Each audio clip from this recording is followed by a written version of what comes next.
crazy I'm gonna be. Hey everybody, what's going on? Emo Tempest here, back at the Airbnb, sitting here with Andy Carmona, our Orlando Materia Cup Bubble Boy. Or Bubble Boy. Got ended 17th, top 32, but had a good run, X2 run today, playing. Yeah, Andy, it was cut to top 16. It was cut. Sorry, because of the amount of people that were there, and I bubbled into 17th Bubble place. said exactly. Yeah. What do you call this, Andy? It's what's the name? Oh no, we're gonna take our times. We're gonna figure out exactly what we want to name this thing because as of right now, I don't know, but we're on to something here. We're on to something here. We're on to something here, at least for the current meta. Anyways, it's just an analysis of what's being played versus how to just counter it. This seemed like the ideal pile of cards to try and do it. But overall, yeah, this deck went 5-2. It played all the matchups that you would think you would see at a Materia Cup. So we're talking about anywhere between Knights, Warrior of Light. Then your combinations of like Ice Lightning. Let me see. Well, what else was there? Fire and Wall 7, right? There was like just like you know you have like your 4 colors that just want to do the Warrior of Light actual forward, not just like the Warrior of Light jobs like with Turbo Barts and stuff like that. But overall, you're gonna see things in common with like you have Chantotos and Shinryus and stuff like that just to like help with board clears. The reason we mentioned for that is because what the deck wants to do is kind of just create like this uninteractable game state, right? But, and rather just talking to you about it, let me show you. Love it. So, yeah, let's start with the forwards, all right? So we're going to start with triple Siren. This is the heart and soul of the deck. Well, this is the heart. I'm going to show you the soul next. In summary, when one or more of your forwards are chosen by a summon or an ability, this will trigger an auto ability that says mill the top card of the deck. If if you mill something that's not a forward, you negate the effect. Right? And that's it. That's it. On damage 3, she has a 1k reduction. Unimportant. So, Siren. You have 3 Sirens. That's the heart. Here's the soul. Ruggeding.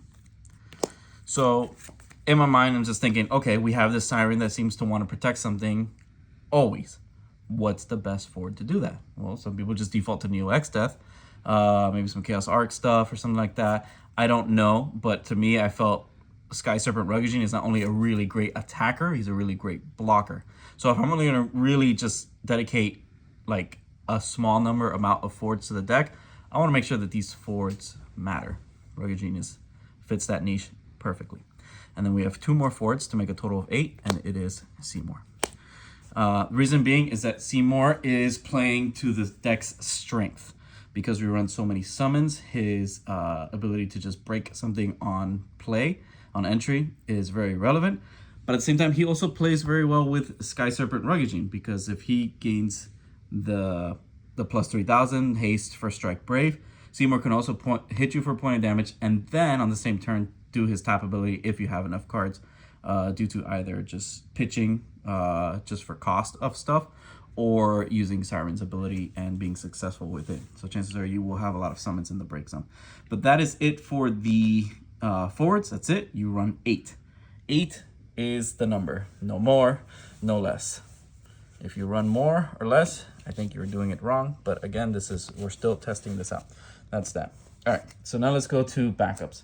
Backups are interesting. And we choose these because we're trying to get value out of the summons that we play.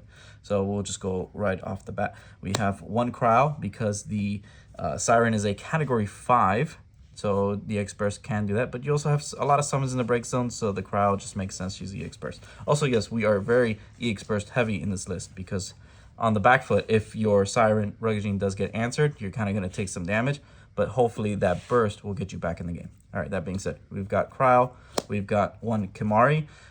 Due to the fact that Siren does have some weaknesses, mainly being a counter for her auto ability for Amaterasu, Kimari just says, okay, yeah, you can stop her from negating it, but Kimari will keep her alive. So that's why we just tested that out. It's just a one-of. Was it relevant in anything throughout the day? No, pitched them for CP, so take it with a grain of salt. All right, so that's them 2. We've got 2 Shantotos, just for color fix, board clears. If you're not ready to develop your Siren Ruggeding board just yet, Shantoto is a nice way to just kind of sweep up the playing field real quick, and then you can start deploying your non-interactable board state. So you have 2 Shantotos. Double Arsa. She's water backup, so you can cast your Siren a little bit more on cost, on even cost, whatever, and can search Rugged and can search Seymour. So very good card.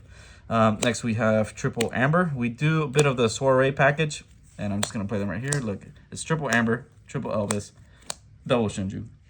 Reason being is that we do want to play Amaterasu. We do want to stop things like Shinryu, so he can go and get another Shinryu for the board clear, or the Shantoto. Shinryu and Shantoto are like this deck's worst enemy, so having the ability to just play Amaterasus, and it only made sense that we're using Earth and we're gonna use Fire, so this just seemed like something that just falls into place. All right, these are the heavy hitters of the backups. You have triple Thornton and triple Tyro. Again, you just need to see your forwards. Also, when you hit these on burst, here's the math. If you hit a Tyro or Thornton on burst, chances are you're getting one of the forwards out, which means you're less likely to hit a forward off of Siren's effect. So in a sense that just, it just pulls out the forwards out of the deck, which makes her ability more live. So that's it for the backups. Like I said, very EX burst heavy. Extremely EX burst heavy. All right. That was the meat of the deck. Here's the potatoes. All right, here's the summons. We've got 1 Ixion. It's just lightning CP in case you need to cast, for example, your limit breaks, which we'll talk about later, and your Seymours. In a pinch, you could get this back with lightning if you're just being overwhelmed with 2 drops and you're not really like ready to set up, or a good way to come back. But it's just a 1 Ixion. Triple Mist Dragon, just because we wanted more than not just like to RFG your opponent's break zone, right? It's to keep Siren alive. It's to say, okay, yeah, if they try to like Garuda, Hecatonkai, or any sort of damage, right? It's just like, all right, Mist Dragon will just stop the damage and she'll live. That's why we have the 1 Titan as well. It just does the same thing, but for 2 CP. Triple Coup, we just need recursion. In case they get answered and you either draw it or it just gets hit on burst, you just have a chance to get it back. So recursion is pretty good. We have triple Amaterasu.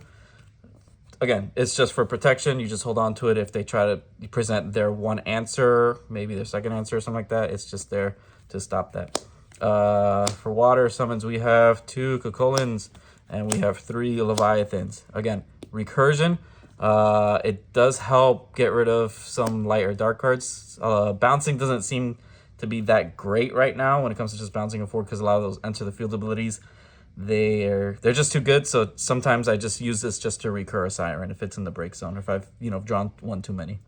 Again, it's water CP as well, so you kind of just want to color fix some of your stuff. So a lot of times you just end up pitching this stuff anyways. So you have that, and then my favorite summons. Oh, when we're playing EX Burst, we are playing Odin's, baby.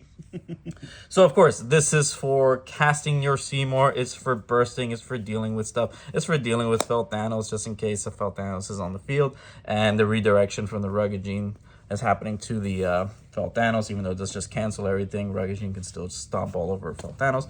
But sometimes he can be a pain in the butt. So it just stops you from using your Rugged Gene on some of your other forwards that I'll show you a little bit later.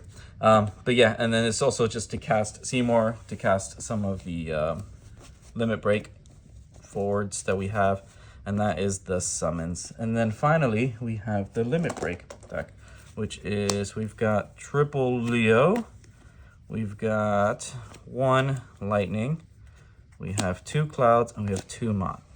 So we definitely want to favor the limit break forwards that only require the 1 limit break cost, right? So Mott and and Leo in this deck are actually really good.